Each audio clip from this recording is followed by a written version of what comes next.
complace en presentarles la primera de 4 conferencias en torno a la filosofía de Carlos Marx.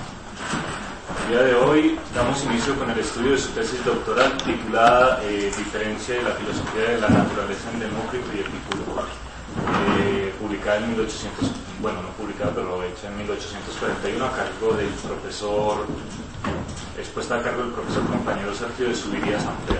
Las otras 3 conferencias que tenemos programadas bajo el título general de Comienza el asedio, abordarán la ideología alemana a cargo del profesor Álvaro Oviedo, la cuestión judía también a cargo del profesor Sergio, y por último Miseria de la filosofía a cargo del profesor Ciro Roldán. Bueno, pues podemos dar inicio y al final una ronda de preguntas. Compartamos la conferencia. Bueno, primero pues felicitar la iniciativa de retornar al debate filosófico, de darle otra vez importancia a la discusión filosófica, ya que el marxismo soviético y el marxismo en que la mayoría de nuestra generación se formó, como dice Perry Anderson, fue un marxismo fundamentalmente fuerte en economía política. En ese sentido, Marx fue girando progresivamente de la filosofía a la economía política, y lo que tal vez nos legó y un poco la formación en América Latina fue principalmente Nikitin, Afanasiev, el manual de economía de la URSS, etc. Y poco se trabajó la filosofía de Marx. Por eso el llamado que hace Perry Anderson en Consideraciones del marxismo occidental es la necesidad de volver a tomar y retomar con seriedad el estudio de carácter filosófico. Y respetando un poco a Lenin, de todas maneras sabemos que el marxismo es la síntesis de 3 fuentes, ¿no? El idealismo clásico alemán, la economía política inglesa y el socialismo utópico francés y también de cuño inglés. Yo pretendo en el día de hoy, y yo diría que son 4 preguntas bastante filosóficas, tratar de abordar las siguientes interrogantes.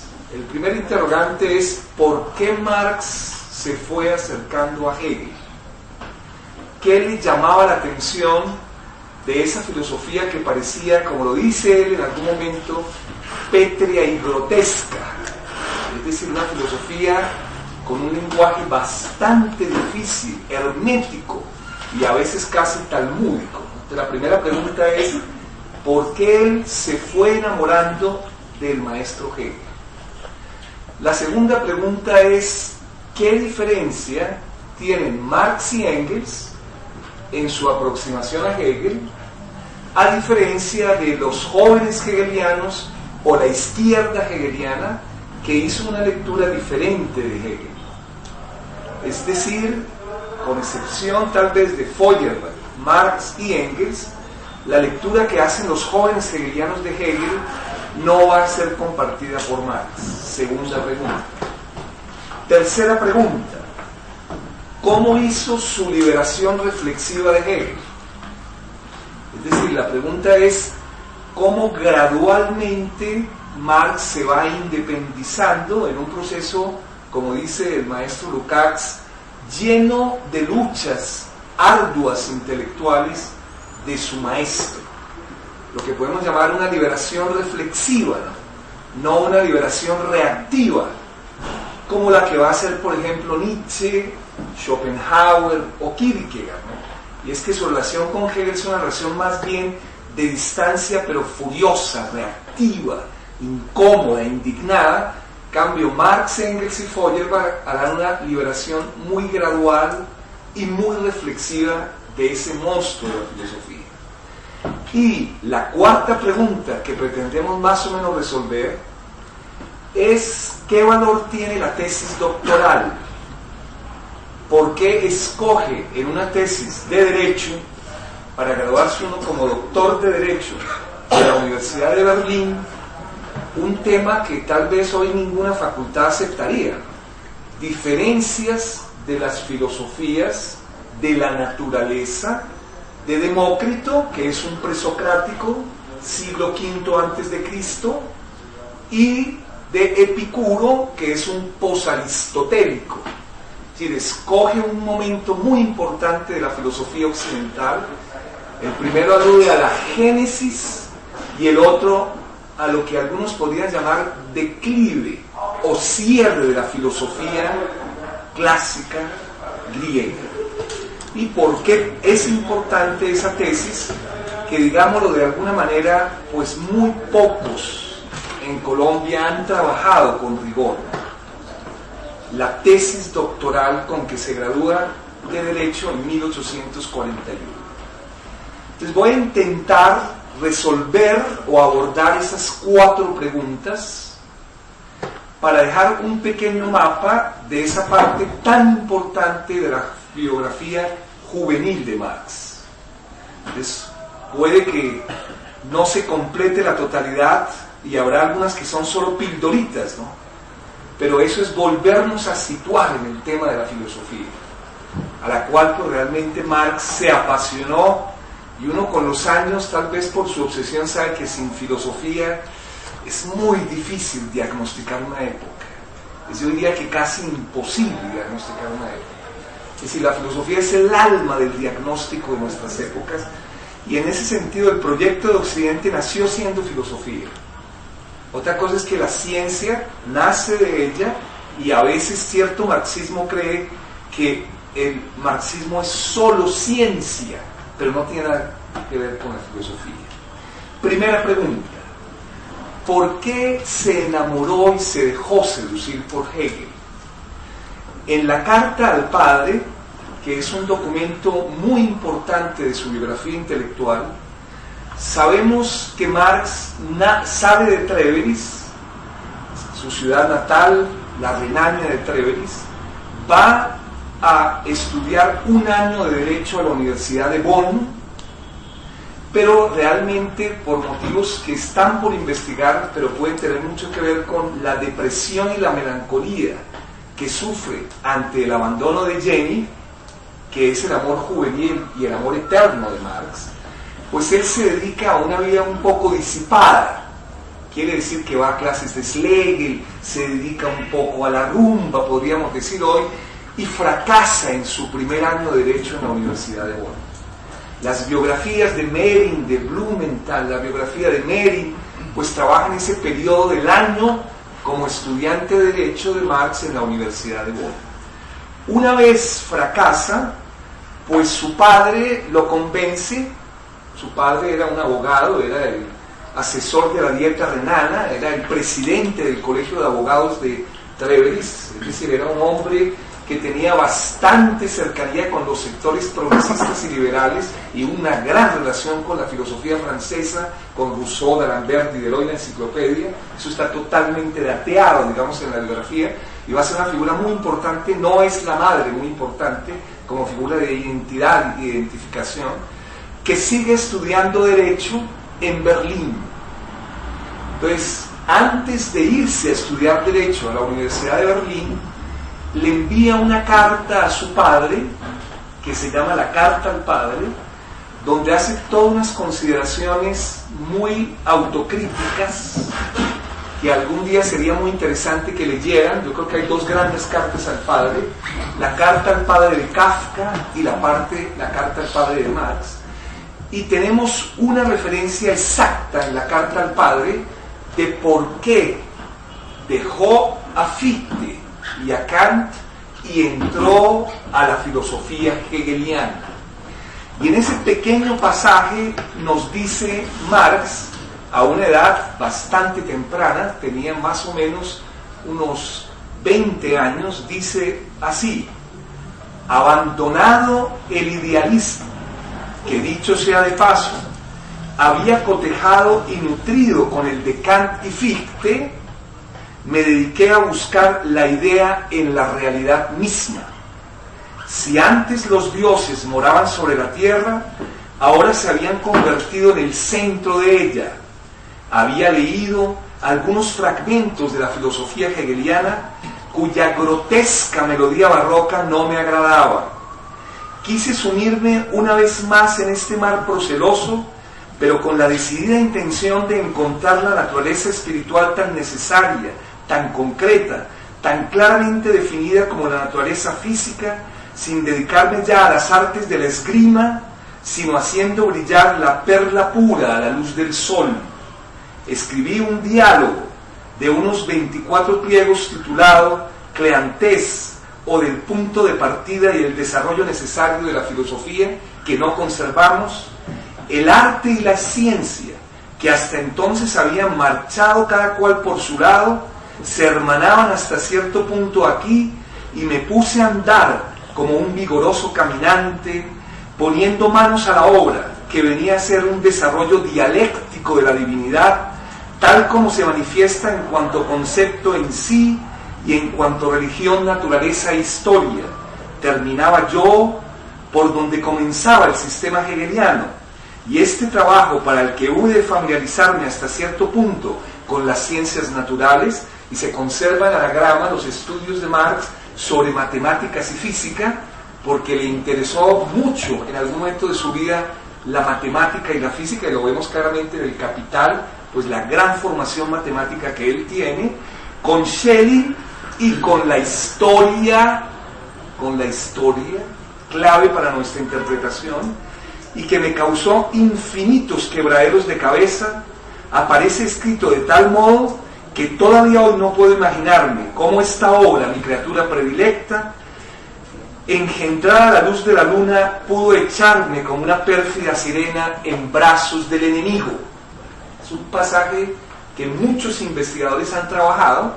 Primero alude al amor de Marx a la tragedia griega, se alude a Ulises claramente cuando está tratando de evadir, digamos, el canto de las sirenas de la isla de Ítaca, y en ese sentido pues él ha leído toda la tragedia de Esquilo, Sófocles, Eurípides en griego, y en ese sentido narra que no quería oír el lenguaje de Hegel, pero le pasó como a Ulises, que al oír el canto de esa filosofía terminó seducido y hablando como Hegel. ¿Por qué se volvió hegeliano? Y uno podría decir que hay los siguientes motivos. El primero, la filosofía de Kant es una filosofía que separa todo, clasifica de manera muy separada todo. La ciencia va por un lado, el arte va por otro lado, la ética va por otro lado, la historia va por otro lado, la religión va por otro lado, y en ese sentido tiende a separar forma y contenido. Entonces las formas van totalmente separadas del contenido. En cambio, la filosofía hegeliana es una filosofía que todo se conecta con todo por su visión dialéctica del mundo. Quiere decir que la ciencia, la filosofía, el arte, la ética tienen nexos, y ese nexos es el camino del espíritu. ¿Qué entendería Hegel por espíritu? Es la razón en su desenvolvimiento histórico. Y en ese sentido su vocación, y la vocación hegeliana, es que todos los ámbitos de la vida se vuelvan racionales. La familia se vuelva racional, la naturaleza se vuelva racional, el derecho se vuelva racional, etcétera, etcétera. Por eso uno podría decir que en el proyecto de la modernidad hay dos formas de pensar. Una que es la kantiana, que es taxonomías, división y tendencia a hacer compartimentos un poco separados. La ciencia con su especificidad, la filosofía, el arte, el derecho, tal. Y la otra es la tradición hegeliana, donde todas las partes se conectan con el todo y el todo se conecta con las partes. Y en ese sentido, para el maestro Marx en este momento, el buscar, como él dice, la idea en la realidad misma, era tratar de buscar un elemento totalmente transversal y no seguir con el arte de la esgrima. Y es dedicarse un tiempo al arte, otro tiempo a la ciencia, otro a la filosofía, y con una cierta idea un poco clasificatoria, separadora, pues no se sabe cuál es el tronco transversal y común de la realidad y de la verdad. El otro elemento que lleva a Marx, yo diría, a volverse hegeliano, es porque no existe ningún otro pensamiento que insista más en la historia que Hegel. Cuando uno lee la crítica de la razón pura o la crítica de la razón práctica, no hay ninguna referencia a fenómenos históricos. Es casi un texto que está sin tiempo, sin historia.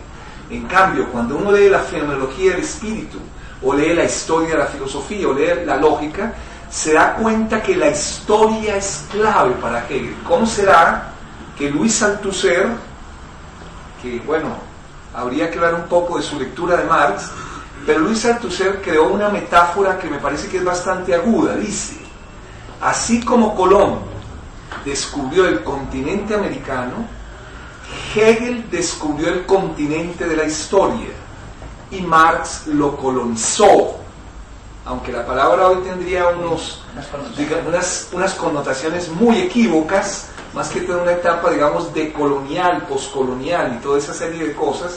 La idea es esta: desde Hegel nadie puede hacer nada sin historia. Por eso en la ideología alemana Marx se atreverá hegelianamente a decir: no hay sino una ciencia, la ciencia de la historia. Por eso uno podría decir que hay 3 o 4 grandes motivos. El primer gran motivo, el que acabo de enunciar, y es que él aprendió de él la necesidad de pensar siempre con contexto y referencia histórica. El segundo motivo, no separar forma y contenido. No separar forma y contenido. Quiere decir que la forma y el contenido están siempre totalmente imbricados. En cambio, los tratados en general de Kant primero empiezan por la forma abstracta y luego empiezan a hablar de contenido. No, la forma y el contenido siempre están ligados.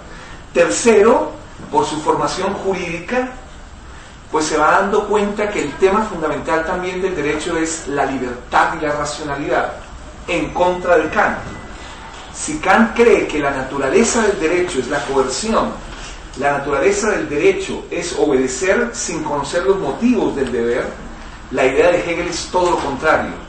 El derecho es pensar la libertad y comprometerse a su realización práctica.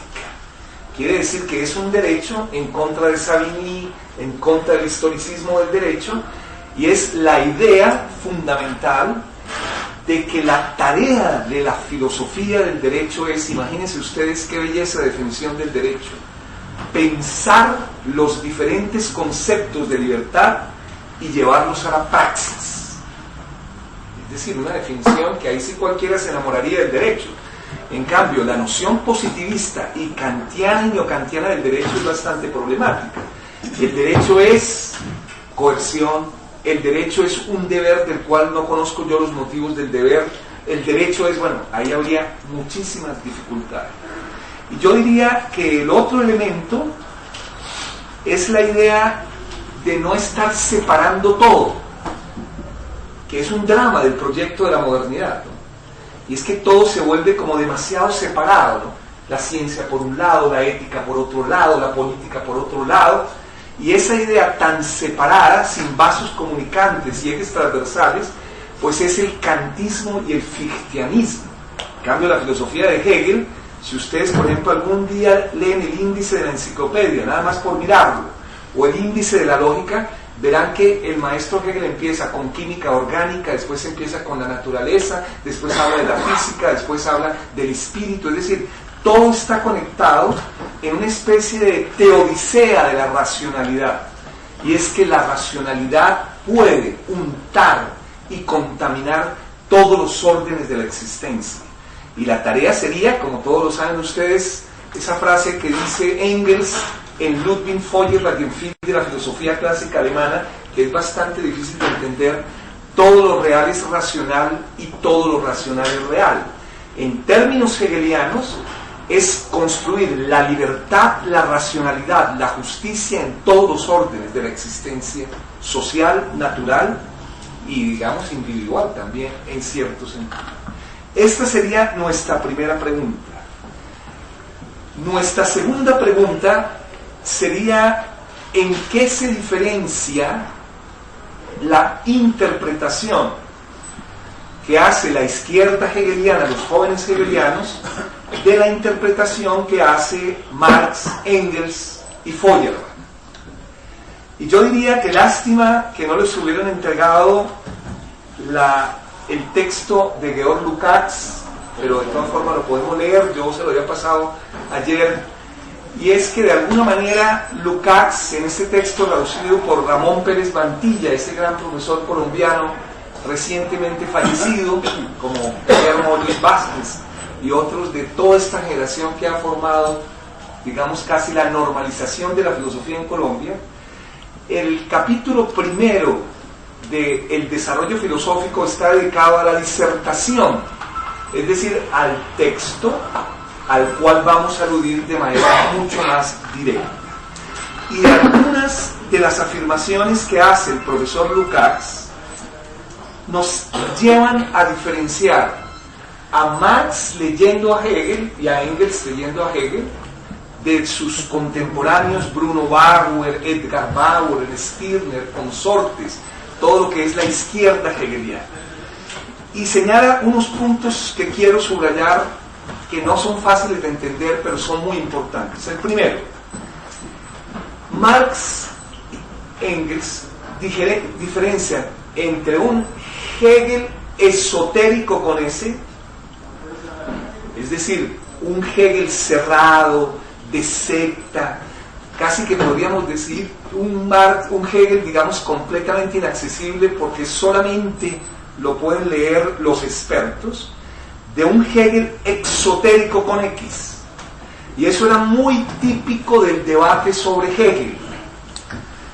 Hegel murió en 1831 y la orfandad que dejó en el pensamiento occidental es tan alta que el propio Marx en El Capital utiliza la famosa metáfora de que Hegel fue tratado como un perro muerto. La gran pregunta es, ¿qué significa la metáfora de Hegel tratado como un perro muerto? Lo digo, un estudioso grande de Marx no podía pasar esa metáfora, además animal, zoológica. Marx tiene varias metáforas zoológicas en su vida, como Nietzsche, la vaca multicolor. Marx tiene la idea de un sapo hinchado, tiene la idea de una especie de búho de Minerva, tiene la idea también, pero de todas maneras uno podría decir que lo exotérico con X es como el Hegel del sentido común, el Hegel de lo público, el Hegel que de alguna manera como que legitima la sociedad, y el Hegel esotérico con ese es un Hegel oculto, es un Hegel bastante, digamos, limitado. Oigan la idea de Marx: distinguir, dice Lukács, entre un Hegel esotérico, en el fondo ateo y revolucionario, es decir, un Hegel con rasgos ateos, revolucionarios, crítico-emancipatorios, y un Hegel exotérico con X, público, legítima opinión pública, que es el Hegel que se acomodó al Estado prusiano, es decir, que se volvió un conciliador con el Estado constitucional prusiano. Digámoslo en términos un poco más amplios, todo pensador es contradictorio y en él coexisten diversas fuerzas. No hay ningún pensador serio que sea completamente plano, que solo tenga un tipo de pensamiento. Marx tiene también unas transformaciones. Por ejemplo, en algún momento de su vida desconfía mucho del comunismo y se pone a trabajar el comunismo, y luego dice, no, luego de mi trabajo reactivo contra el comunismo ya acepto ser comunista, y ese es el tránsito de la Gaceta Renal a los anales franco-alemanes. Es decir, en ese sentido, pues ningún pensamiento es quieto, estático y plano, sino todo pensador es un pensador que se autocritica, hace modificaciones, etc. Hegel entonces sería dos Hegel, o por lo menos más de uno: el público, al que le critican que concilió con el Estado prusiano, y otro más esotérico con ese, que sería en el fondo con rasgos dialécticos, ateos y revolucionarios. ¿Qué otro elemento nos da de alguna manera siempre Marx como clave? la izquierda hegeliana siempre se dedicó a hacer crítica de la religión, crítica de la religión, crítica de la religión, y creía que el problema se resolvía aboliendo la religión. En ese sentido, la crítica de la religión era la máxima tarea que hacía la izquierda o los jóvenes hegelianos. Y como dice Marx en la contribución a la crítica de la filosofía del derecho de Hegel, la crítica de la religión ya ha culminado. Ahora tenemos que pasar a la otra crítica, la crítica del Estado, la crítica de la política, la crítica de la moral, la crítica de la estética, la crítica de la dialéctica. Es decir, que se quedaron solo en que el tema único era abolir la religión, cuando abolir la religión es inocuo. Lo que hay que abolir las premisas de la familia terrenal, es decir, hay que abolir lo que construye la religión y crea la sustancia o materia prima para la autoenajenación humana. En ese sentido, la otra gran distancia es que con Hegel, la izquierda hegeliana se dedicó fundamentalmente a ver sus escritos de religión, sus escritos teológicos, pero nunca asumieron ni el doble carácter, ni asumieron otros escritos políticos que son claves para hacer la crítica. Por eso todos y todas ustedes saben que además de esta crítica que le hace aquí en la tesis, como lo vamos a mostrar, los primeros escritos son contribución a la crítica de la filosofía del derecho, contribución a la crítica del Estado, contribución, es decir, que son el área que hay que liberarse reflexivamente. Es decir, que la concepción de Hegel del Estado, de la política, es lo que hay que tomar distancia y no simplemente dedicarse como un perro muerto a quedarse cadavéricamente con las partes del perro y vivir como una especie de epígono irreflexivo a vivir de lo que me ha dejado el perro cadavérico de Hegel. La izquierda hegeliana y los jóvenes hegelianos cogieron una parte del cadáver y empezaron simplemente a repetirlo, pero no fueron capaces, como sí lo hizo Marx, de criticar la dialéctica hegeliana, el alma y secreto del pensamiento hegeliano. ¿Qué otro elemento nos señala el profesor Lukács? Que es una lástima, de todas maneras, no haberlo leído. Es que de el inicio de su tesis doctoral, va a decir él que el método de acercamiento a los problemas histórico-filosóficos que él empleó en su tesis doctoral fue correcto, y es el siguiente aspecto. Hegel, por su afán especulativo, solo a veces atiende lo general, pero olvida lo micrológico.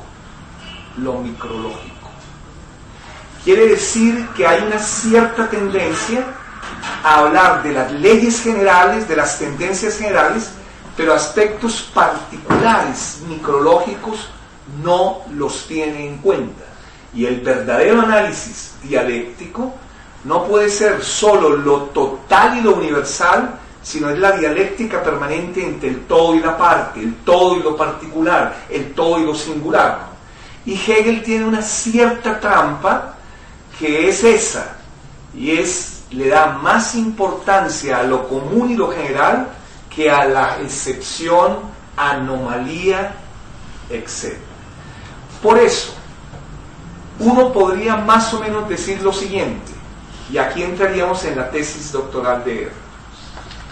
Cuando Marx escribe su disertación, la escribe para hacerle una pequeña escaramuza a su maestro, y es que la historia de la filosofía que escribió en 3 tomos el maestro Hegel no diferencia la teoría del átomo de Demócrito y de Epicuro, sino considera que la teoría que planteó Demócrito y Epicuro es idéntica, y es que el átomo solo tiene 2 movimientos: caída en línea recta y choque con los otros átomos. Quiere decir que sería caída en línea recta y repulsión, caída en línea recta y repulsión. Y en ese sentido Hegel no cae en cuenta de esa micrología, y es que la teoría del átomo de Epicuro no es igual a la teoría del átomo de Demócrito, sino por su afán universalizante general los identifica totalmente. los identifica totalmente. Y dos, él no habla muy bien de Epicuro. Luego de la muerte de Aristóteles, imagínense, los dos hechos más contundentes de orfandad en la filosofía occidental son la muerte de Aristóteles y la muerte de Hegel. Sí. No puede compararla de todas maneras con otras experiencias. Y uno podría decir que con la muerte de Aristóteles, la gran pregunta es si la filosofía declinó totalmente, decayó totalmente, y del epicureísmo, el estoicismo y el escepticismo, que son las filosofías típicas éticas, ¿cuál es lo más valioso? Para Hegel la más valiosa es el escepticismo. ¿Y por qué el escepticismo? Porque es la autoconciencia original de la subjetividad. Y es que quien decide qué es la verdad, quien decide qué es un juicio, es el sujeto. En cambio, el maestro Marx va a decirle: usted no comprendió la diferencia en la noción de átomo, no la comprendió. Y ahora explicaré un poco más detalle cuáles son los movimientos del átomo para Epicuro y los movimientos del átomo para el maestro Demócrito. Pero lo segundo es, usted habla mal de Epicuro porque lo consideran un filósofo poco relevante, y yo creo que la grandeza de Epicuro es que es la verdadera conciencia de la libertad humana. Es la primera gran teoría de la libertad humana. Quiere decir que su filosofía de la naturaleza la conecta con una teoría de la sociedad, que es lo que en el fondo Marx está buscando, digámoslo así. Y es cómo hacer teorías que se conecten siempre con el problema de la libertad, el problema de lo social, el problema de la democracia, etcétera, etcétera. Hegel entonces todo lo miraba de manera demasiado generalizante. Demasiado generalizante. En cambio Marx le dice: maestro Hegel, usted no cayó en cuenta de una micrología, y es que el movimiento del átomo en Demócrito tiene 2 y en Epicuro 3. Y en ese sentido, Demócrito es solo un filósofo de la naturaleza. En cambio, Epicuro es un filósofo de la sociedad y de la libertad. Por eso lo voy a reivindicar. Y hay muchos estudiosos de Epicuro, entre ellos Carlos García Gual, un gran pensador español, que es psicoanalista además, tiene un trabajo diciendo y mostrando cómo la recuperación que hizo Marx de Epicuro es muy original, súper original. Por eso dice en el inicio del texto que deberíamos haber leído que el resultado de la tesis doctoral sorprende al lector por su genialidad. Entonces yo diría que allá hay 2 elementos. Lo especulativo no puede borrar la especificidad. Maestro Hegel, usted borró la especificidad. Y lo importante de una filosofía de la naturaleza no es que hable de la naturaleza, sino sus implicaciones para lo humano, sus implicaciones para la teoría social. Voy a entrar a leer algunos acápites de la tesis doctoral, traducidos por este maestro al cual le debemos tanto, que es Wenceslao Roses. Dice Marx: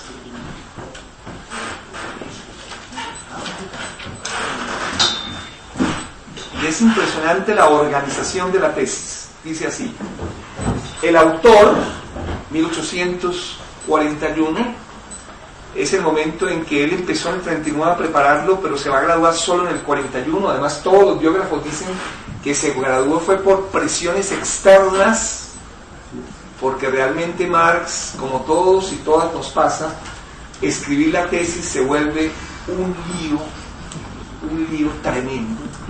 Entonces Lasalle, pues su pariente, lo narra en algunas de las pequeñas reflexiones, que tocó presionarlo para que se graduara, como nos pasa a todas y todos por igual. El autor, yo, Marx, dedica estas líneas como homenaje de cariño filial a su queridísimo y paternal amigo, el consejero de gobierno señor Ludwig von Westphalen en Treves.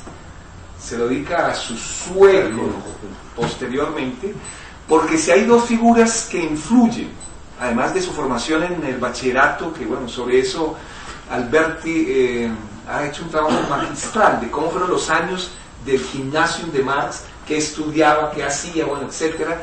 Un filósofo argentino que le recomiendo bastante. Las figuras que más influyeron en él fueron su padre y su suegro, que era un hombre bastante informado en filosofía francesa.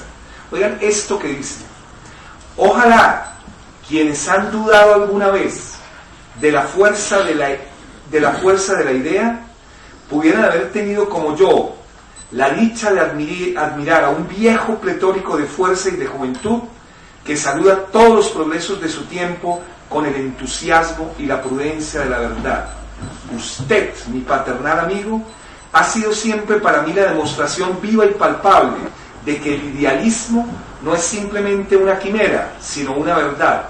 Y no formulo votos por su bienestar físico, pues sé que el gran médico mágico bajo cuya tutela se halla usted es el espíritu. Quiere decir que aquí aparece otro equívoco de la tesis doctoral, y es: Marx, la gente cree que porque habló de Demócrito y habló de Epicuro ya era materialista, y cuando Demócrito habló del átomo no era porque existiera un microscopio para tratar de verlo y tangiblemente coger la materia del átomo, sino era la pregunta de toda la filosofía griega: ti to arge, ¿cuál es la esencia, fundamento de todo lo que es? Y a pura argumentación racional, pues Demócrito va a decir: debe haber una partícula indivisible, esencia y fundamento de todo lo que es. Pero lógicamente no era un materialista. Creo que hay un problema, y Epicuro tampoco es un materialista. Quiere decir que haber escogido a Demócrito y Epicuro no es porque eran teóricos del átomo, y el átomo era algo material, o cosas de ese estilo, que a veces me parece que el texto de Frank Mehring comete unos pequeños errores, entre ellos lo gradúa de otra universidad y otras cosas, pero también comete el error de pensar que ya Marx se volvió materialista cuando escribió la tesis sobre Demócrito y Epicuro. No, lo acabo de leer. Soy un idealista. El idealismo no es una quimera, es una realidad. Ahora, ¿qué es ser idealista hegeliano? Pues en ese momento era una actitud totalmente revolucionaria. Primero era considerar que el derecho es la libertad y la construcción de un mundo racional. Segundo era otorgarle en la relación cognitiva un papel fundamental a la subjetividad, como en toda visión idealista. Y tercero es tratar de no tener una relación inconexa de la realidad, sino una relación completamente conectada por la idea, el espíritu o la razón. Es decir, que ser idealista no tiene nada que ver con un prejuicio o un denostar, todo lo contrario. Ser idealista es una actitud filosófica muy importante en el momento de Marx, que tiene 23 años en el momento en que se gradúa, porque nace en el 18 y aquí tiene 23 años, es decir, se gradúa mucho más joven que cualquiera de nosotros. Dice en el prólogo, que hay partes lindísimas del prólogo, lástima que no pudiéramos leerlas todas, pero que dan también unas claves importantísimas. Dice: había podido redactar el presente estudio bajo una forma más rigurosamente científica y al mismo tiempo en algunos de sus aspectos menos pedante, si no me hubiese animado la intención inicial de hacer de él una tesis doctoral. Razones puramente externas me mueven, sin embargo, a entregarlo a la imprenta bajo su forma actual. Considero, por otra parte, que he logrado solucionar en este trabajo un problema hasta ahora no resuelto de la historia de la filosofía griega. Marx en eso fue absolutamente, como dice Ludovico Silva, un autocrítico de su estilo literario. Y es que siempre se sintió inconforme con su forma de escritura. Siempre. Y en ese sentido, uno de los ejemplos más dramáticos y bellos de Marx es como el capítulo primero del Capital siempre sintió que estaba mal escrito. Siempre. Y lo dice en todos los prólogos. No me convence como quedó escrito. Esto era para la clase obrera europea, y esto no lo entiende la clase obrera europea. Lo dice, y lo repite, y lo repite. Y dos, también es muy autocrítico de la pedantería de los filósofos. Sí, de la jerga de los filósofos. Porque como dice Lukács, desde sus obras y sus escritos juveniles, uno encuentra en Marx un jacobino plebeyo democrático. Y es que el saber debe servirle en algo a la humanidad. Por eso en sus reflexiones de un joven para elegir profesión dice: los grandes hombres que la humanidad reconoce no son los eruditos, no son los grandes artistas, sino son aquellos que en algún nivel le han servido en algo a la humanidad. Es una idea un poco plebeya y cristiana que tiene el joven Marx en su famosa lectura de Juan 24, La vid y los sarmientos, ¿no? Que es un texto que Marx publicó sobre la unión de los creyentes con Cristo, porque también Marx creyó en Dios, y creyó firmemente porque leía las fuentes, no como nosotros que ni siquiera leemos la Biblia. Lo que pasa es que después se volvió ateo, como nos pasa a algunos de nosotros.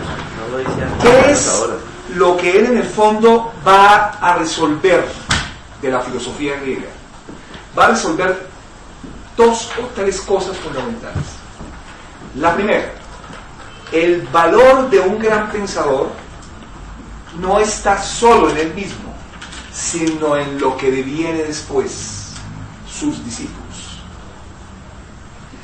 ¿Qué está más o menos también aludiendo Marx? La propia experiencia de él con Hegel. Y es que el valor de Aristóteles o el valor de Hegel se va a mostrar en la práctica de su devenir y de su desenvolvimiento. Por eso el secreto de la filosofía griega no es su cima, su cúspide, sino es lo que va a producir en la etapa de crisis. Y creo que eso Marx también es completamente coherente, como Habermas lo plantea en Problemas de legitimación del capitalismo tardío. Y es que él siempre pensó en la noción de crisis como una categoría fundamental. Fue el primero que la usó en ciencias sociales, lo dice el propio Habermas.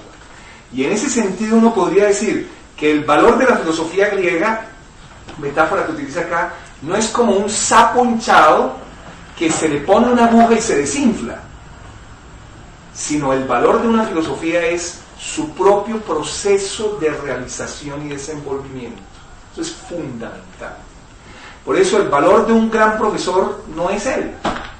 No es que lo repitan como pasó con Heidegger, que lo único que tenía era epígonos y heideggerianos ahí repitiendo. No, el valor es que sus discípulos se liberen reflexivamente del maestro.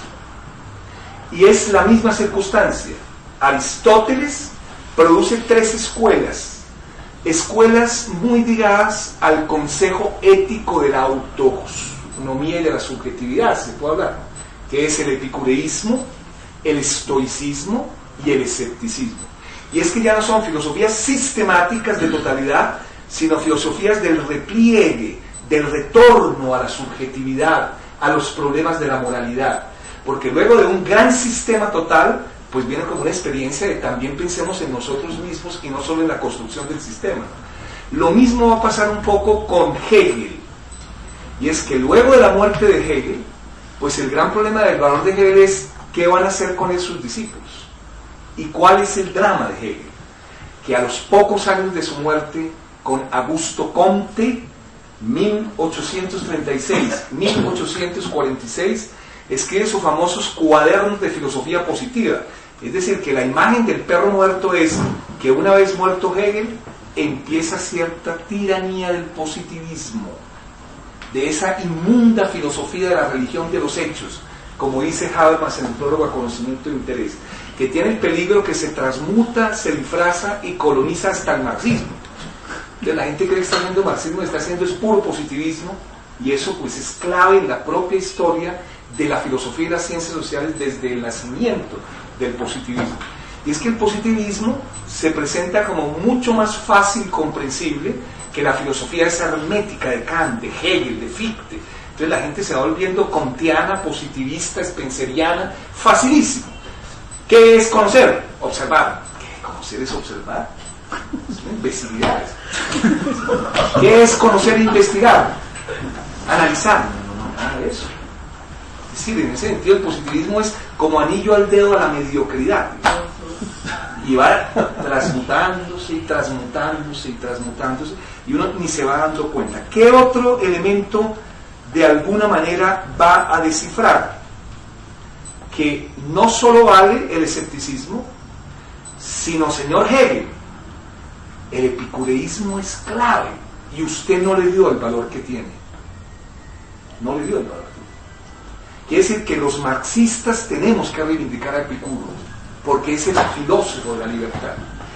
Es cierto, Leo, que Hegel ha caracterizado en sus grandes lineamientos lo que hay de general en aquellos sistemas. Sí, lo caracterizó en forma muy genérica y especulativa, pero el plan de su historia de la filosofía, de la que arranca en realidad esta historia, era de una grandeza y una osadía tan admirables que su autor no podía entrar en detalles, y cuando uno no entra en detalles se vuelve unilateral. Por otra parte, la idea que Hegel tenía de lo que llamaba lo especulativo por excelencia no permitía a este gigantesco pensador reconocer en estos sistemas la gran importancia que revisten para la historia de la filosofía griega y para el espíritu griego en general. Estos sistemas son la clave para comprender la verdadera historia de la filosofía griega. Entonces, la clave de Aristóteles no es Aristóteles, sino lo que produjo Aristóteles. La clave de Hegel no es Hegel, sino lo que va a producir en nuestra época Hegel. Si la filosofía se la toma el positivismo como se la ha tomado durante casi más de un siglo y medio, estamos perdidos. Incluimos en forma de apéndice una crítica de la polémica de Plutarco contra la teología de Epicuro, porque esta polémica no es, ni mucho menos, un fenómeno aislado, sino el exponente de una posición generalizada, pues representa de un modo muy exacto las relaciones entre el intelecto teologizante y la filosofía. ¿Cuál es el otro inmenso valor de Epicuro? Que uno, para explicarse los dioses, debe buscar la teoría que más ataraxia le produzca. Por lo tanto, de las divinidades y los dioses debe haber varias teorías. Imagínense eso, pues lógico, no le vamos a exigir a Epicuro que no cree en Dios, pero de todas maneras su teoría es para favorecer a los seres humanos. Y es que cada uno de nosotros debe escoger la teoría que más felicidad, o por lo menos más ataraxia, que podría ser traducida como insensibilidad ante el sufrimiento, uno escoja con tal de salvar la vida humana. Quiere decir que Epicuro tiene una relación con los dioses a favor de la multiplicidad explicativa y una relación con los dioses que favorece al hombre y no a los dioses. Y eso es muy importante en esta clave. Digámoslo en términos de David Hume, la filosofía no puede ser sierva de la teología, sino la filosofía debe ser independiente de la teología. ¿Y quién hizo y plasmó eso? Epicuro. Creó una forma de multiplicidad explicativa del problema religioso que le dice a cada uno de ustedes: escoja la teoría que más le convenga para su felicidad. Es decir, está salvando un poco al hombre. Y termina el prólogo diciendo algo magistral: la filosofía no lo oculta, hace suya la profesión de fe de Prometeo. No es impío, y lo cita en griego, lógicamente porque él todos los años de su gimnasio, debido a la reforma de von Humboldt del año 1809, a la educación alemana, que fue la que produjo a Nietzsche, que fue la que produjo a todos estos monstruos del pensamiento, uno todos los años veía lo mismo. Lo mismo.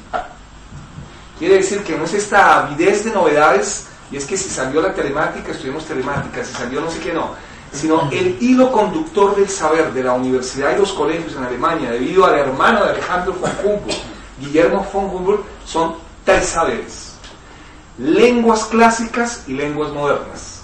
Entonces Marx siempre, desde primero a 11, dirían ustedes, estudió griego, latín, francés, inglés, todos los años. Segundo saber fundante, geografía e historia. Todos los años de su pensum estudió geografía e historia. Y el tercer saber fundante, ciencias, física, química, biología. Pero lo demás, si uno queda bien fundamentado en esos tres elementos, ya está preparado para cualquier cosa. Y en ese sentido, acá lo ven ustedes, cita directamente en griego el libro que él tenía en su mesa de noche, como dice Rubén Jaramillo Vélez, era Prometeo encadenado de Esquilo y Don Quijote de la Mancha de Cervantes. Por eso llegó a hablar 6 lenguas y el maestro Engels 12. Es decir, el tema de lo políglota es porque a uno se lo favorece la formación de la Universidad de Humboldt. Dice, la filosofía no lo oculta, hace suya la profesión de fe de Prometeo. No es impío quien desprecia a los dioses del populacho, sino quien se suma a las opiniones que el populacho tiene de los dioses. Increíble. Increíble. Es decir, es contra la moral de rebaño, contra la moral de la opinión pública. Es decir, el que es impío es el que se suma a la moral del populacho, no el que tiene unos dioses de forma autónoma y libre. Y a estos cuitatos que se alegran de que aparentemente haya empeorado la situación de la filosofía en la sociedad burguesa, les da a su vez la respuesta que Prometeo daba a Hermes, servidor de los dioses. Ya aparece la figura que inaugura la hermenéutica, ¿no? Y es la pelea entre Prometeo y Hermes. Hermes inaugura la hermenéutica clásica, Prometeo inaugura la teoría crítica de la sociedad. Sí, eso suena un poquito exagerado, ¿no? Pero uno podría decir que el propio Marx ya detecta en la tesis doctoral el valor de esos 2 semidioses. El problema de uno es que es demasiado súbdito, que es Hermes, por la obsesión en la traductibilidad del lenguaje de los dioses, de las divinidades, para traducirse a los hombres. En cambio, Prometeo prefirió quedarse encadenado por toda la eternidad a que los buitres le comieran sus entrañas con tal de darles el fuego a los hombres. Por eso oigan esta traducción tan hermosa. Prometeo le dice a Hermes, en una palabra, odio a todos los dioses. Puedes estar seguro de que jamás cambiaría mi suerte miserable por tu servidumbre, pues prefiero verme clavado a esta roca que ser el fiel mensajero de Zeus Padre. Impresionante. Cuando su hija le pregunta a su padre, padre, ¿cuál es tu moralidad? Que está publicado en algunos, digamos que se llama la moral comunista, Marx dice cosas lindísimas. Por ejemplo, dice, ¿qué le perdonarías tú a los seres humanos? Que es un defecto, pero lo perdono. Dice, la credibilidad. Y es que le siguen a uno haciendo miles de vainas, la gente le queda a uno mal y uno sigue creyendo en la conversión humana. ¿Qué consideras de alguna manera el peor defecto? La cobardía. La cobardía. ¿Cuáles son las máximas de tu vida? Nada del humano me es ajeno. Bueno, etcétera. Ese textico sería bueno también que lo leyeran, que son 2 paginitas del viejo Marx dialogando con su hija sobre los problemas de la moralidad. Y oigan el cierre del prólogo de la tesis doctoral. Prometeo ocupa el primer lugar entre los santos y los mártires del calendario filosófico. No es Sócrates, como lo narra la historia oficial. Entonces ahora le dicen que el primer mártir del calendario filosófico fue Sócrates al tomar la cicuta. No. Realmente, desde la lectura crítica de Marx, el primer mártir, porque le dio la libertad, que es el fuego a los seres humanos, es Prometeo encadenado. Es el primer mártir de la filosofía. Y esto realmente, como dice Lukács, es genial, porque no es que haya una, digamos, lectura muy reiterada sobre el tema. Bien. ¿Cómo divide la tesis del maestro Marx? Como la tiene que hacer Rubiel. Primera parte. Diferencia entre la filosofía democristiana y epicúrea en general. Segunda parte. Diferencia entre la filosofía democristiana y epicúrea de la naturaleza en particular. quiere decir que tiene un método galileano o un método hipotético-deductivo, como dice Ernst Mandel, ¿no? Cuando habla del Capital de Marx, que en el fondo es un método hipotético-deductivo. Y es, primer capítulo. Entonces, ¿cómo va a empezar el primer capítulo, Rubiel? Si fuera desde esta metodología, las diferencias en general de las dos filosofías. Ante todo, ¿qué nexo hay entre filosofía de la naturaleza y filosofía social? Porque él no le interesa a Demócrito de Epicuro simplemente como filósofo de la naturaleza, es estudiante de Derecho. Un estudiante de Derecho que ya no es estudiante de Derecho, es filósofo. Y en eso también es Hegel el que lo seduce, ¿no? Porque el maestro Hegel dice en la filosofía del derecho, el punto de partida de todo derecho siempre son categorías filosóficas. Parágrafo primero de la introducción a la filosofía del derecho. Quiere decir que si uno entra a estudiar derecho y lo hace en serio, se vuelve filósofo. Porque las categorías supuestas del derecho tienen detrás siempre reflexiones filosóficas. Y en ese sentido, entró a estudiar derecho, pero terminó hablando de Demócrito y Epicuro.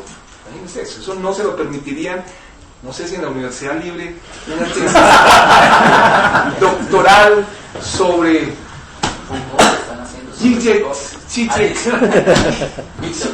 Zizek y Benjamin, y la teoría de la violencia, o cosas de ese estilo. Y luego un apéndice. Entonces, en términos metodológicos, diferencias generales y luego diferencias puntuales micrológicas entre las dos filosofías. ¿Cuáles destaca Lukács? Voy a ir simplemente a aludir a algunas de ellas. La exposición de Marx sobre la filosofía de Epicuro parte evidentemente de la historia de la filosofía de Hegel, pero cambia sin embargo fundamentalmente la imagen y la ubicación histórica de Epicuro en relación con la concepción hegeliana. Aquí no es posible presentar ni remotamente esta divergencia con toda la riqueza histórica desarrollada por Marx. Segundo, la exposición de Hegel sobre la filosofía de Epicuro está llena de antipatía contra el relativo materialismo de la misma. Por ello, Lenin habla con razón de un modelo de tergiversación y difamación del materialismo por un idealista. En ese sentido, cuando uno lee los textos de Lenin sobre Hegel, que son los cuadernos filosóficos, uno a veces hasta tiene unas sensaciones un poco raras, ¿no? Porque Lenin con Hegel es un poco reactivo, ¿no? Pone, ja, ja, ja, no me gustó. Leanse un día parte de los cuadernos filosóficos. Ahí está la... La tendencia natural a la derecha.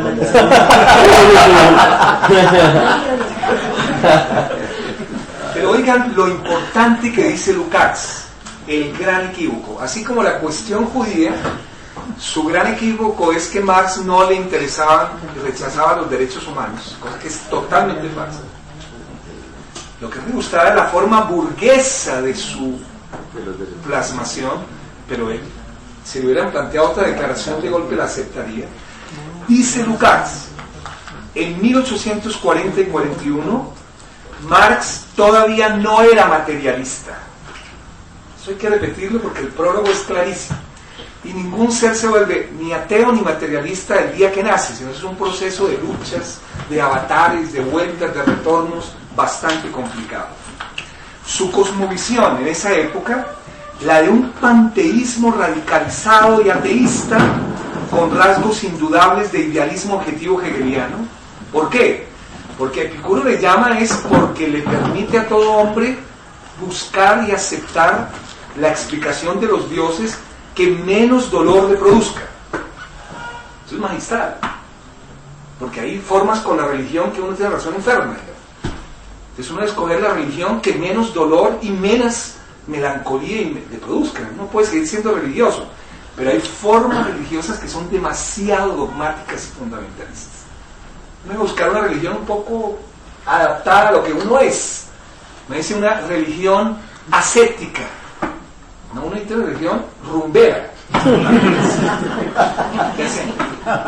puede, no puede coincidir, tiene que tener algo terrenal y no puede ser simplemente una religión ascética, completamente pecadora y amenazando con la muerte y el pecado. No, eso no una. Dice, sin embargo, no se halla en él ninguna huella en Marx de un prejuicio contra el materialismo, que los otros jóvenes hegelianos sí tienen. Entonces ahí vemos otra diferencia entre Engels, Marx y Feuerbach y el otro combo de sus contertulios hegelianos de la izquierda. Marx, en cambio, considera a Epicuro como un negador de los dioses, como un liberador de los hombres del temor a Dios, y lo coloca por ello en sus análisis del final de la filosofía antigua más alto que los escépticos contra Hegel. Hegel valora a los escépticos, Marx valora los epicúreos. Esta evaluación se da en la disertación del doctorado con base en profundas investigaciones filosóficas de carácter sustancial. Marx corrige sobre todo la suposición de Hegel de que la atomística haya sido una teoría idéntica en Demócrito y Epicuro. Otra afirmación de Lukács: la gran obra histórico-filosófica que el joven Marx lleva a cabo aquí consiste en que no se dedica solamente a estudiar la tradición materialista, sino que de alguna manera indirecta trata de seguir el rastro de los comienzos de la dialéctica en la teoría de uno de los más importantes representantes de la misma. Oigan lo interesante de Lukács, y es que pudo haber entendido rasgos dialécticos aún no materialistas. ¿Sí? Eso no pasa desde la dialéctica al materialismo, no del materialismo a la dialéctica. Y esa es la verdad filosófica en Marx. Uno se va volviendo materialista a partir de una visión dialéctica que nos aportó Hegel, Kant, Heráclito, hasta la propia filosofía medieval. Bueno, encuentra este germen de la dialéctica en la teoría atómica de Epicuro, en contraposición a la de Demócrito, que no tiene ningún rastro de dialéctica. Marx pone de relieve esta diferencia en la parte particular que ahora voy a explicar. Marx muestra que Demócrito no conoce sino la necesidad estrictamente mecánico, y por eso niega la casualidad, mientras que la filosofía de Epicuro contiene atisbos de un concepto dialéctico de la casualidad que le abre al hombre el camino hacia la libertad. Otra distinción. Con estas diferencias se relaciona estrechamente el que Demócrito, como hace resaltar Marx, solo creó una filosofía de la naturaleza, mientras que en Epicuro la teoría atómica presenta al mismo tiempo categorías que se refieren a determinadas condiciones de la vida humana y de la vida social. Por ejemplo, un tema que es muy preciso. Cuando analiza el tema de la repulsión de los átomos, ¿saben qué ejemplo pone el maestro Epicuro? La amistad, como Derrida en Políticas de la Amistad. Y es que el gran consejo de Epicuro para la vida de la amistad es que uno debe tener muy pocos amigos, realmente. Si uno va expandiendo demasiado el círculo de los amigos, no tiene ningún amigo. Ningún amigo. En ese sentido, así como la relación entre los átomos se expresa en una especie de repulsión, ustedes deben evitar tener demasiados amigos y amigas, y deben más bien profundizar las relaciones de amistad pequeñas y directas que tengan. Porque ¿cuál es el riesgo? Si uno tiene demasiados, no tiene ninguno. Y si tiene demasiados, hay mucho dolor. Mucho dolor. Hay mucho sufrimiento. Entonces va a tener un grupo bastante reducido. El jardín de Epicuro, de alguna manera, sería la famosa. Otra diferencia. Demócrito, mientras que toda la filosofía de la naturaleza de Epicuro solo sirve para alcanzar la beatitud propia, Demócrito, mientras que toda la filosofía de la naturaleza de Epicuro solo sirve para alcanzar la beatitud propia de la filosofía, la ataraxia, para Epicuro el significado de la comprensión de la naturaleza consiste en la liberación del hombre. En cambio, en el caso de Demócrito, solo en el empirismo. Y si leen posteriormente esto, que son solo 16 párrafitos, 3 páginas, entenderán la parte general de la tesis doctoral. Ahora, la parte de detalle. El átomo en Demócrito cae en línea recta y choca o se repulsa o hay repulsión con los átomos. Mientras Epicuro dice, el átomo no puede tener solo 2 movimientos. El átomo tiene que tener 3 movimientos. Tiene que tenerlo. No por razones de verlo, ¿no?, sino por razones de la causa, fundamento de todo lo que es. Primero, tiene que tener un movimiento de parénclesis, es decir, desviación, declinación de la línea recta. Declinación. ¿Por qué tiene que tener la declinación de la línea recta?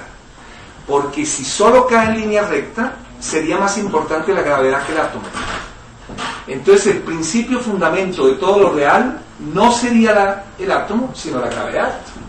Porque el átomo sería un dependiente, no tendría autonomía, digámoslo en términos marxistas, no tendría libertad. Y el principio fundamento de todo lo que es tiene que tener libertad, tiene que tener autonomía, que es el problema de Marx. Segundo, si el átomo no tiene declinación de la línea recta, ¿cómo choca con los otros? No habría forma de chocar.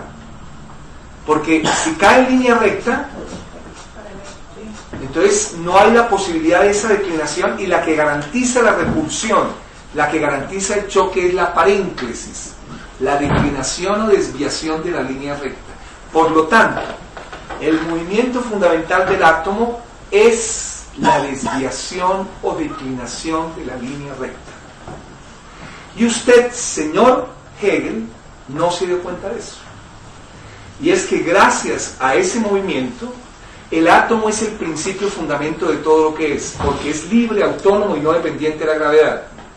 Y 2, no podríamos explicar el choque o la repulsión si no hubiera declinación de la línea recta. Por eso, el capítulo 2, les voy a leer simplemente el índice, es el más conocido. Dice así, capítulo 1, la declinación o parénclesis del átomo con respecto a la línea recta. Ese es mi descubrimiento. Nadie lo había señalado hasta ahora. Y en eso Marx, pues a veces le salen ciertas, digamos, momentos en que reconoce lo que hay descubierto. Hay 2 momentos en que Marx no se sonroja. Cuando dice, yo descubrí el doble carácter de la mercancía y descubrí el doble carácter del trabajo. Nadie antes de mí había hablado de eso. Y lo dice en el capítulo 1 del Capital, de frente lo dice. Y aquí también lo dice. La declinación de la línea recta o la parénclesis es una micrología que nadie había señalado en Epicuro. ¿Y él cómo lo sacó? Pues leyendo directamente a Epicuro. Aquí en la obra de Wenceslao Roses, que ya es difícil de conseguir, que se llama Escritos de Juventud, que eso pues la ven ahí digo yo a mis estudiantes, en la 18, en la 16 con octava, cómprenla inmediatamente, porque eso está totalmente, digamos, es muy difícil conseguirlo. Están las lecturas que él hace de Aristóteles y las lecturas que Marx hace de Epicuro, directamente del griego, digamos. Quiere decir que no era cualquier filósofo, leía directamente en griego a Epicuro, leía a Aristóteles, como lo ha mostrado con Hegel, Adam Smith, Ricardo, etcétera, etcétera. Y el segundo es el otro problema de la dialéctica, las cualidades del átomo, no la cantidad.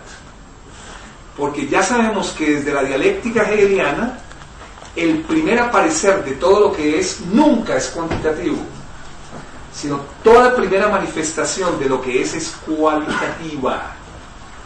Querría decir que la relación del ser humano con el mundo no empieza nunca por la cantidad, como pensaba Descartes. Descartes pensaba que el mundo era rex extensa, cantidad. No, lo primero que yo en el momento de nacer tengo que ver con el mundo es con cualidades. La cantidad es posterior a la cualidad. Por eso en ciencias sociales nosotros siempre trabajamos primero metodologías cualitativas y luego se puede entrar a metodologías cuantitativas de la investigación y luego a metodologías cualitativas que no tienen nada que ver con la cantidad. En ese sentido, Marx, hijo de Hegel, sabe que el átomo no solo es cantidad, es también cualidades. 3.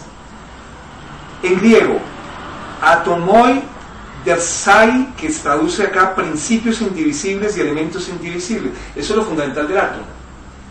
¿Qué diría Tales de Mileto? El agua. ¿Qué diría Anaxímenes? El aire. ¿Qué diría Empédocles? El agua, el aire, el fuego y la tierra. ¿Qué diría Anaximandro? El apeidón, lo indefinido o lo indeterminado. Pero la apuesta de Demócrito, y por eso pasa la historia, es la indivisibilidad de una materia, una partícula, que es el fundamento, causa de todo lo que es. 4. El tiempo. Eso es clave también. Creo que en toda filosofía la distinción entre ser y tiempo es el alma de la filosofía, no porque lo diga Heidegger, sino porque esa distinción la hizo Heráclito. El tiempo. ¿Qué de tiempo o temporalidad tiene lo que es? Entonces el átomo se nos está volviendo algo bastante complejo.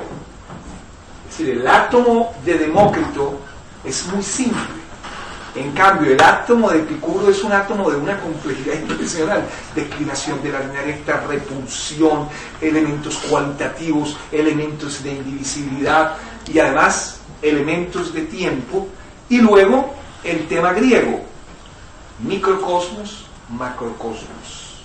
Así se cierra la tesis doctoral, que es como dice Habermas en Conocimiento e Interés, y es que en el inicio mismo del concepto de teoría hay la noción de logos, de etos, de mímesis, pero también la noción de cosmos, y es la psiquis individual se debe parecer a las leyes más generales del universo, y hay una cierta isonomía entre lo totalmente universal del cosmos y lo absolutamente indivisible del átomo. ¿No? Sería esa pregunta un poco más complejas. Si el cosmos y la psiquis individual tienen cierta relación, por ejemplo, ¿qué relación entre la ontogénesis individual y la filogénesis de la especie? También, digamos, preguntas de esas bastante difíciles de las ciencias sociales contemporáneas, ¿no? Pero uno podría decir que la estructura de la tesis doctoral de Marx es magistral. El índice, uno le pondría summa cum laude. Diferencias en general de las dos filosofías y diferencias particulares en la concepción necesariamente del átomo. Entonces, sintéticamente, primera pregunta: ¿por qué Marx se volvió hegeliano? Tal vez el único momento en que Marx hace una confesión directa de que las sirenas de esa pétrea y grotesca melodía hegeliana lo empezaron a hacer enamorar es en la Carta al Padre. El idealismo de Kant y el idealismo de Fichte son demasiado separadores de forma y contenido, demasiado clasificatorios, demasiado, podemos decirlo también, ahistóricos. Y entonces en ese sentido Kant y Hegel, pues es como, Hegel es el histórico, el dialéctico, el interracionalizador, el que entra en interrelaciones, etcétera. Segunda pregunta: ¿cuál es la diferencia entre el Hegel de la izquierda hegeliana y el Hegel de Marx, Engels y Feuerbach? Y en ese sentido es una diferencia que la tratamos un poco de mostrar. Hegel vale también por sus propios desarrollos y sus discípulos, no por él mismo, como todo gran maestro. 2, Hegel tiene una lectura exotérica con X, que es la que denosta de Hegel, porque simplemente consiguió con el régimen austroprusiano de la restauración de la Santa Alianza de 1815 a 1830, que es la etapa más reaccionaria de la historia europea, que es el momento en que nace Marx, como dice Augusto Cornú en su biografía. La infancia de Marx se da en la Santa Alianza, pero su formación se da en la derrota de la Santa Alianza. Hay un Hegel exotérico con X y un Hegel exotérico con S. ¿Qué tenemos que reivindicar? El esotérico con S. ¿Cuál es el valor?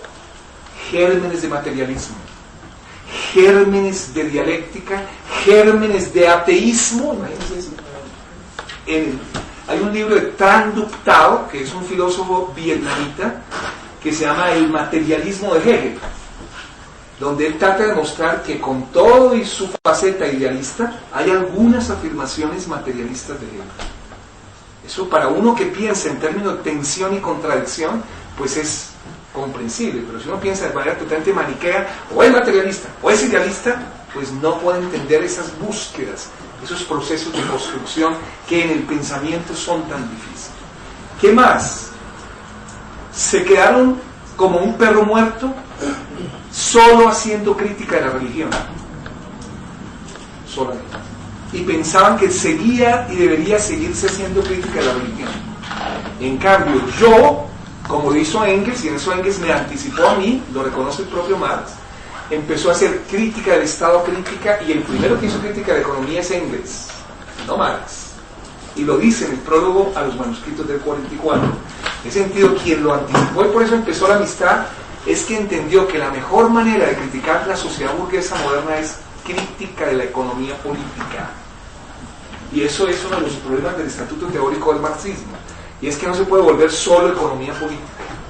Ese es el drama de nosotros, los comunistas formados en los lineamientos soviéticos, y es que creíamos que por saber qué era tasa de plusvalía, tasa de ganancia, doble carácter de la mercancía, valor de uso, valor de cambio, fetichismo de la mercancía, ya sabíamos que era el marxismo.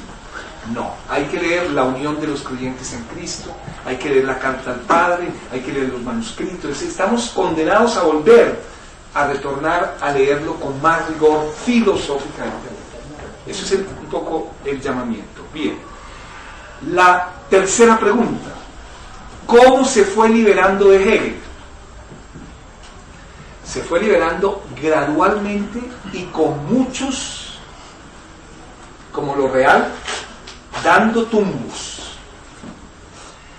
En la tesis doctoral es una escaramuza. Maestro, usted tiene un espíritu demasiado especulativo y su historia de la filosofía no diferencia a Demócrito y Epicuro. Maestro, usted no entiende la clave de los sistemas de la filosofía griega. Le da mayor valor al escepticismo y no al epicureísmo. Maestro, es decir, pero con toda la idea de una liberación muy de hábito reflexivo, no reactiva, digamos, en el sentido psicológico, como la de Kierkegaard, Schopenhauer y Nietzsche, que es: usted es un pastor protestante inmundo y tal y todo. Es una idea un poco más. Luego, en la Gaceta Renana, le va a hacer una pelea más fuerte, y es que se va a distanciar de su concepción de la política, del derecho y del Estado.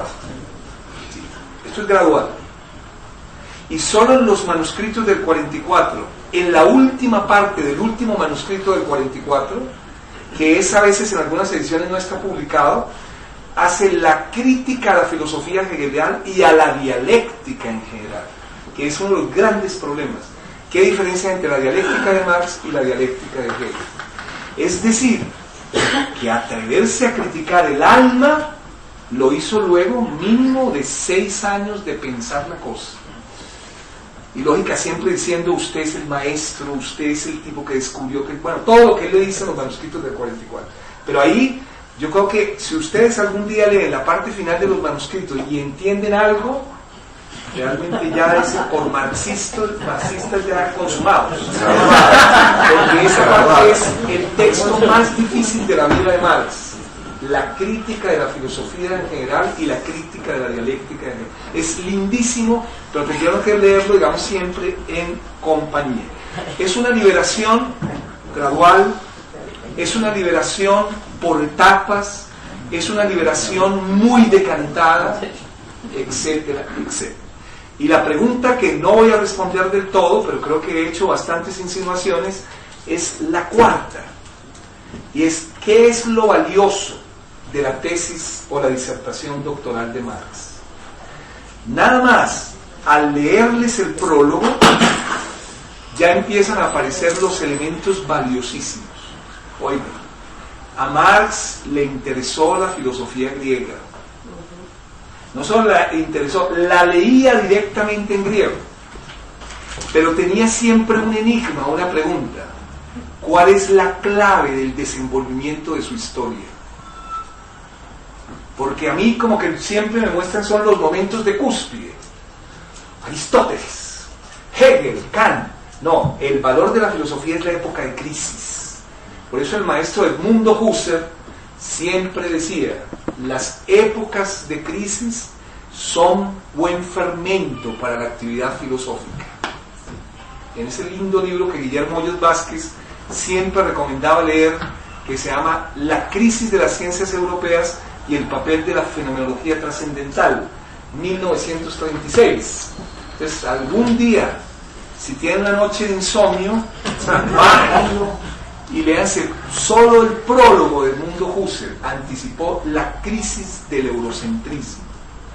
Lo grave de eso fue que fue el maestro de Heidegger, le dedicó Heidegger Ser y Tiempo, y luego de que Heidegger aceptó la rectoría del fascismo de la Universidad de Berlín, le quitó la dedicatoria a su gran maestro Edmundo Husserl. ¿Qué otro elemento podemos ver? Que el método de análisis histórico, en un caso de filosofía, es el mismo método para la sociedad. No voy a tratar de fundamentarlo, pero el método que usa para un simple acontecimiento histórico-filosófico es el mismo, y es el método hipotético-deductivo. Por eso Ernst Mandel lo dice en el desarrollo del pensamiento económico del joven Marx, cuando Mandel dice, Marx no escogió estudiar el capitalismo en Afganistán, no es lo que dice, pero más o menos, no escogió estudiar el capitalismo en América Latina, sino el llamado hogar clásico del capitalismo. ¿Por qué? Porque ahí se da los menos factores perturbadores para las leyes más generales del capitalismo. Y en ese sentido estudia en el hogar clásico, y una vez descubre las leyes y tendencias más generales del capitalismo, por vía hipotético-deductiva, ve si se cumplen en América Latina, ve si se cumplen en tal caso. Lo mismo que el esquema aquí. Hay que empezar por lo general y luego ver si lo general se ejemplifica o se diferencia con lo particular. En el fondo, como dice Lenin, ¿en qué es la dialéctica? Que es otro texto que algún día deberían ustedes leer, que es bastante interesante, que son 3 páginas, donde el viejo Lenin trata de explicarle a los obreros qué es la dialéctica. Y además del movimiento de la contradicción, el tema del todo y la parte. Es un tema clave, digamos. Aquí está condensada la historia de la humanidad, no por vía acumulativa y sumativa. Y es como aquí más esto, no. La parte contiene siempre el todo, y el todo la parte. Tal vez la hermenéutica y la dialéctica siempre comparten esa misma mirada, a diferencia de las filosofías positivistas, analíticas, etcétera, etcétera.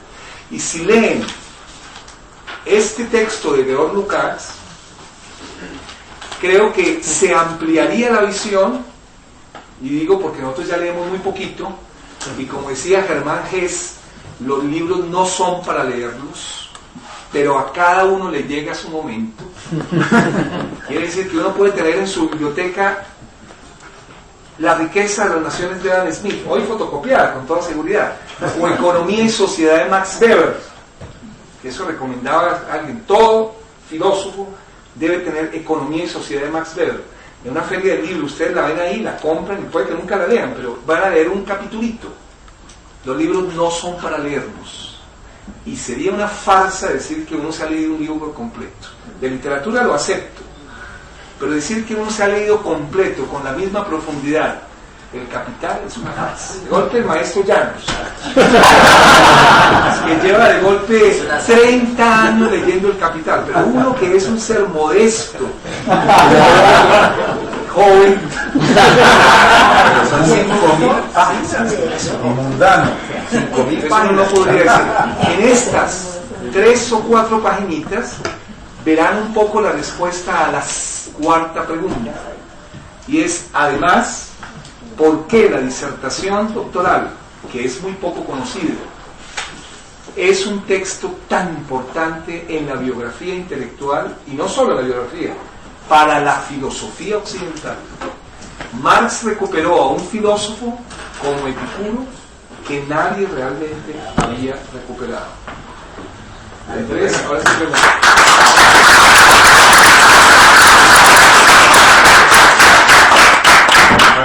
Muchas gracias. Hacemos una ronda de intervención. ¿Qué preguntas? Levantamos la mano. ¿Preguntas? Bueno, ¿alguien más para que tengamos? Bueno, yo sí que me la preparo. Entonces, ¿alguien más? Bueno, entonces, primero usted todos. Listo, muchas gracias, buenas noches. Tengo 2 preguntitas, si me ocurre.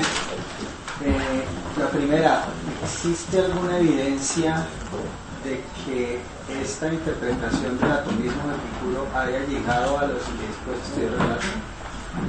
Digamos, porque hay varias coincidencias interesantes, tema por ejemplo de los grados de libertad, tema de las propiedades que debe tener un átomo, eso más adelante fue revisado, observado experimentalmente, y durante el comienzo del siglo XX se llegó a modelos del átomo muy similares y con descripciones muy similares a lo que está diciendo. Digamos, cuando usted habla de las características del átomo, entonces uno ve que están los números cuánticos, que está el spin, que está una serie de cosas que se fueron descubriendo. Pero me pregunto, y dado que fue en Alemania, y dado que fue en ese círculo intelectual, ¿no hay evidencia de que ese descubrimiento sobre el atomismo de Epicuro hubiera trascendido a lo que llegaron a hacer física? La Primera pregunta. primera pregunta. Segunda pregunta, se habla de la relación de Marx con Kant, con Fichte, con Hegel. También pregunto, y me imagino que más adelante en la siguiente charla se verá con más profundidad, pero en particular en todo este proceso, ¿no hay también una relación de Marx con la tradición judía, de donde él provenía? Y digamos, no encajaba, digamos, dentro de esa lucha de conceptos ese tipo de tradición. Doctorado, ¿no? Sí, he escuchado las 2 preguntas, ¿verdad? Que son bastante buenas. 3. 1. Bueno, hay una en la exposición de Epicuro que me asalta a mí, porque Marx, pues, para el momento de Marx, es posible que la teoría de la gravedad en física ya ha tenido un desarrollo, pero para la época de Epicuro me quedan dudas. Es decir, el análisis acerca del átomo en su trayectoria para fijar las cualidades, ponerla en el contexto de la gravedad. La pregunta que me asalta es, ¿ese concepto en Epicuro ya existía? Bueno, es que las cualidades con relación a todo son importantes, pero Epicuro las tenía, porque Marx las cita, y la historia de lo griego tiene más de 5.000 años. En ese contexto, ¿cómo se desarrolló ese concepto? 4. Sí. Es que has mencionado relación a que en el inicio del concepto de teoría se vincula también la categoría de cosmos y me aceptaba una pregunta, porque al mismo tiempo hay un paralelo entre la muerte de Aristóteles y la muerte de Hegel. Yo más bien intentaba recordar la muerte de dos conceptos que se daban en sus respectivas épocas, paralelamente también, o sea, la muerte de la polis y la muerte de, digamos que de las expectativas que se habían producido con la Revolución Francesa, aunque la misma modernidad hubiera seguido siendo revolucionaria, ¿no? Digamos que así a nivel general, pero a nivel particular lo que estaba pasando era que digamos que estas filosofías que habían surgido después de la muerte de Aristóteles, que coincide también con esta disolución que se va dando de la polis, son pues filosofías de la conciencia, filosofías éticas, y casi como que a nivel de aparece como una especie de desesperación social por encontrar un lugar donde acomodarse, ¿no? Entonces aparecen este tipo de escuelas. Al mismo tiempo en la modernidad va apareciendo como una búsqueda de eso, ¿no? Y ambas se inscriben, es válido hacer este paralelismo, que ambas se inscriben en una crisis de la cual nosotros estaríamos al final de esta crisis de la modernidad, donde en la calle se ve ese desespero por esa búsqueda de la subjetividad, un anhelo por el esoterismo, la búsqueda de religiones, del yoga, del reiki, o sea, un montón de búsquedas que se parecen mucho a lo que pasaba también en esta época, pero que en esta época terminará triunfando una propuesta que es la propuesta cristiana, ¿no? Parece que se dieran como ciertos paralelismos, y es válido que uno pudiera hacer esos paralelismos, es decir, que nosotros estuviéramos cayendo ya en el final de una crisis en la cual lo que nos espera es una nueva edad media o algo así, una nueva edad media tecnocrática, tecnológica. No sé si es válido plantear ese paralelismo. Profesor Llanos. Yo tengo una pregunta que yo no he podido darle respuesta. Es concreta. ¿Por qué al comienzo de los 40 Marx rechaza el comunismo?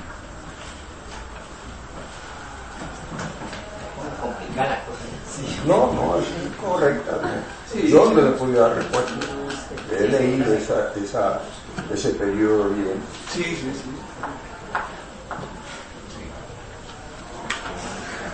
Bueno, entonces 5 preguntas sin respuesta. Quedan haciendo preguntas. Bueno, antes, si hay evidencia de que los científicos del siglo XIX y XX tuvieron noticia y tuvieron algún tipo de relación con Demócrito, con Epicuro, con toda seguridad que sí. En el sentido de que tuvieron que ver algo hasta con el nombre que le pusieron a lo que descubrieron. Sí. Átomo. Entonces es muy probable que todo científico serio pues vaya a las raíces griegas, a las raíces romanas. Yo creo que eso no me parece que sea, digamos, improbable. Lo del judaísmo de Marx... Pero perdón un momentico, sí. Antes de eso, no, yo me refiero a la interpretación de Marx de Epicuro. O sea, sí es claro que ellos conocían, ellos tenían noticias... No, eso sí no. Sí, o sea, lo que yo me refiero Sí, es si los físicos observaron, se dieron cuenta de esa observación por parte de Marx. Muy improbable. Es muy improbable porque es un texto casi silenciado, olvidado y desconocido. Si uno dice el manifiesto comunista, pues, eso sí era un texto masivo, conocido, publicado en miles de idiomas. En cambio, este texto es un texto totalmente de los textos, digamos, menores e invisibles y desconocidos de Marx. No creo que lo hayan conocido. Digo que hasta ahora hay gente que está recuperando el Epicuro de Marx, como decía el de Carlos García Wall, que es, digamos, el Epicuro de Marx. Pero si ustedes van a la bibliografía, ¿qué dijo Marx de Epicuro? Muy poco se dice. En general, hasta los profesores de filosofía griega no han trabajado el texto, digámoslo así honestamente. En cuanto al tema del judaísmo, es un tema muy, muy importante. Al año del nacimiento de Marx, es decir, en 1819, el padre de él, Enrique Marx, dejó el judaísmo y se pasó al protestantismo. Es decir, el mismo año del nacimiento abandonó el judaísmo y se pasó al protestantismo. Entonces hay miles de posibles explicaciones. Una explicación que es la más generalizada es que ya había leyes y había ciertas, digamos, actitudes negativas contra los judíos, entonces le era mucho más fácil, más cómodo, políticamente hablando, política y correctamente, pasarse al protestantismo. Y en ese sentido el padre de Marx tenía además un cargo muy importante, porque era el presidente del colegio de la judicatura de derecho de Trèves. Entonces hay muchos datos de que, si bien, por ejemplo, era un tipo que peleaba un poco contra cosas del régimen, trataba de conciliar. Sí. Eso sí, por ejemplo, la biografía de esa parte lo ha un poco mostrado, era un hombre un poco conciliador. Marx fue un judío practicante o un protestante practicante, no, como nosotros. Es decir, somos católicos, apostólicos, romanos y tal, pero que seamos unos practicantes, como si lo es, por ejemplo, Erich Fromm, lo es, por ejemplo, Walter Benjamin, lo es, por ejemplo, Hannah Arendt un poco. Es decir, que son Lowenthal, por ejemplo, y es que son judíos, pero además practicantes de ir a misa los domingos, de ir a la sinagoga y toda esa serie de elementos. En ese sentido, Marx, lo que le conocemos de referencia a Dios, pues el más valioso texto es La unión de los creyentes con Cristo, su esencia, sentido y fundamento, que es una de las preparatorios que uno presentaba para salir del bachillerato. No como ahora que uno ni presenta tesis ni en el pregrado ni en el doctorado, es una vagabundería. ¿Sí?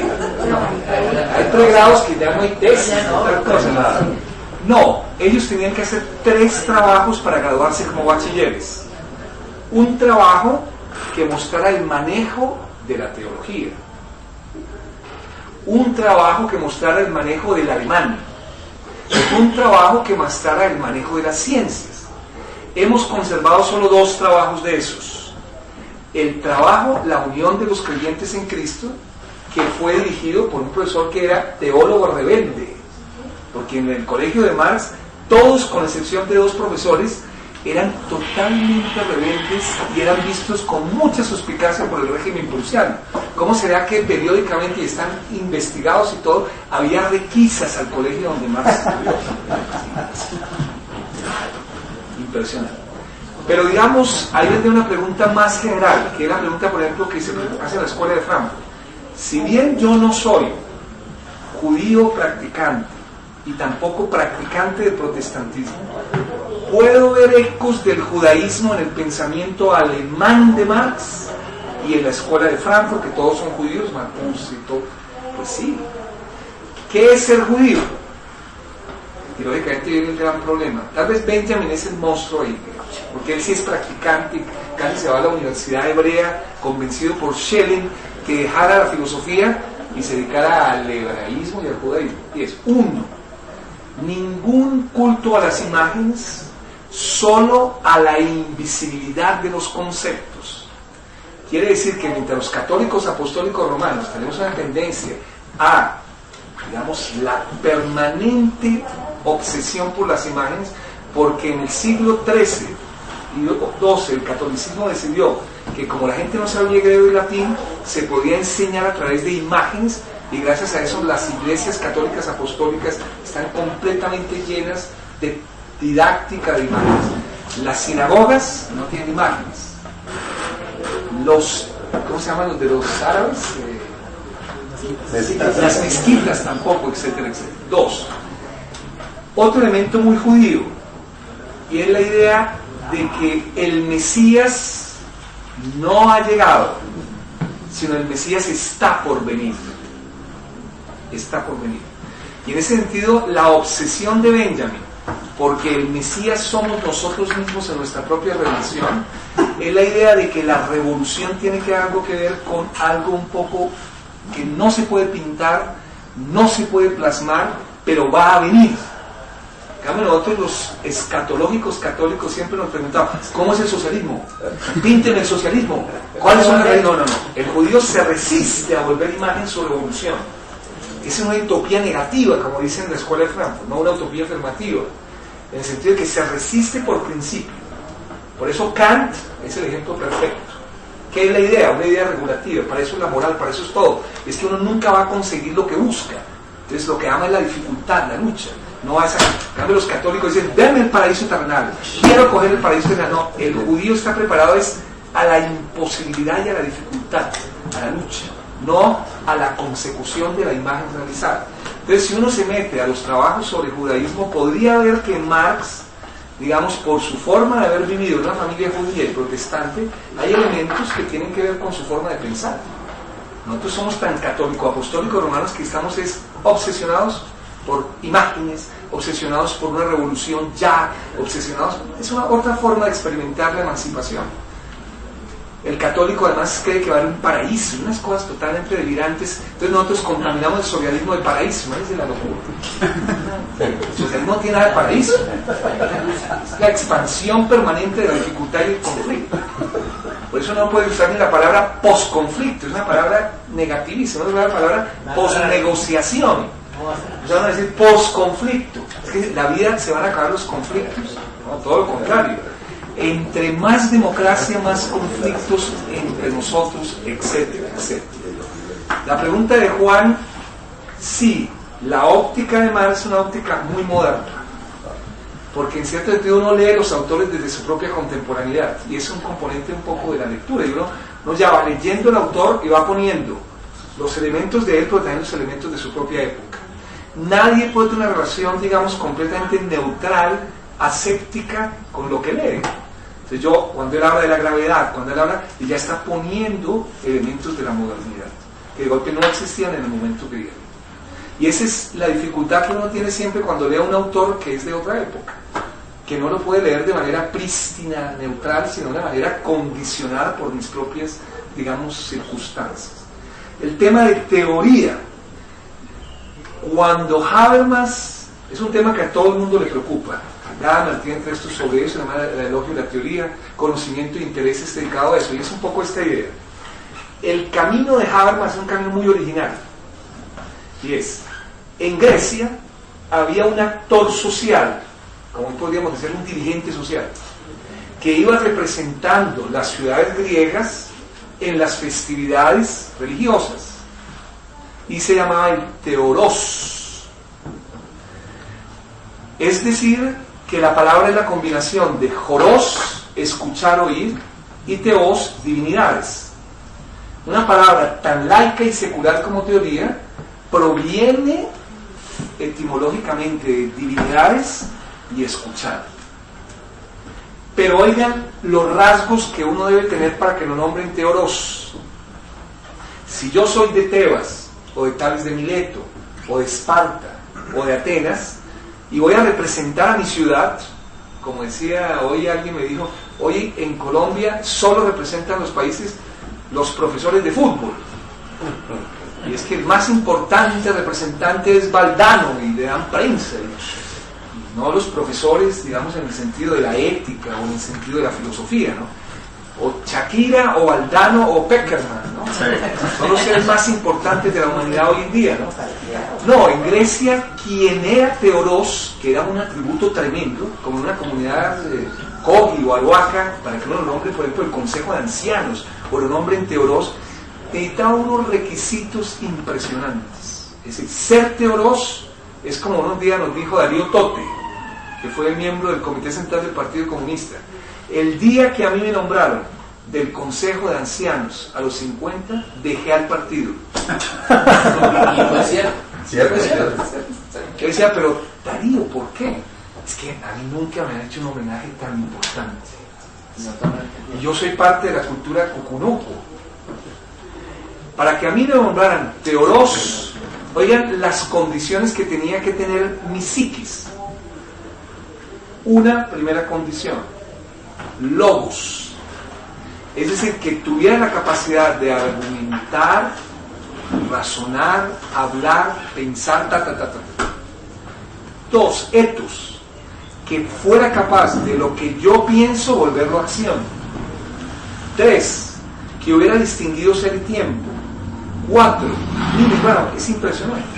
Entonces, la hipótesis de Habermas es que aún el positivismo separó conocimiento e interés, que ese es el gran drama, y es que dice que el conocimiento es neutral, que el conocimiento es objetivo si es neutral y científico, cosas delirantes, que en el fondo pues ya Popper las ha cuestionado seriamente.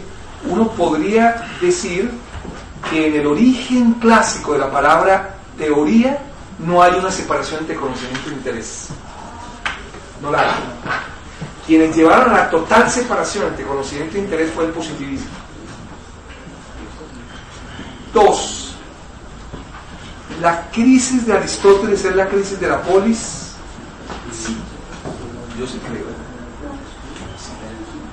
Y es que en el fondo la gran pregunta ya de Platón y Aristóteles, que son la crisis, es cómo construir una polis justa, no como la que estamos experimentando. Por eso ellos no son, digamos, empírico-analíticos en su ciencia, es decir, ellos están preguntando qué es la sociedad, como se preguntan los positivistas, cómo funciona la sociedad. Se está preguntando cómo hacer una sociedad justa, digamos en términos griegos, cómo construir una república, una polis justa. Quiere decir que hay un ideal emancipatorio. Entonces no es cómo funciona la sociedad, dígame cuáles son sus leyes, no, cómo hacer de esta sociedad una sociedad justa, buena, digna. Es una pregunta ya contrafáctica, diría Habermas, y es que está criticando de entrada la sociedad existente. La pregunta misma ya critica la sociedad existente, de todo.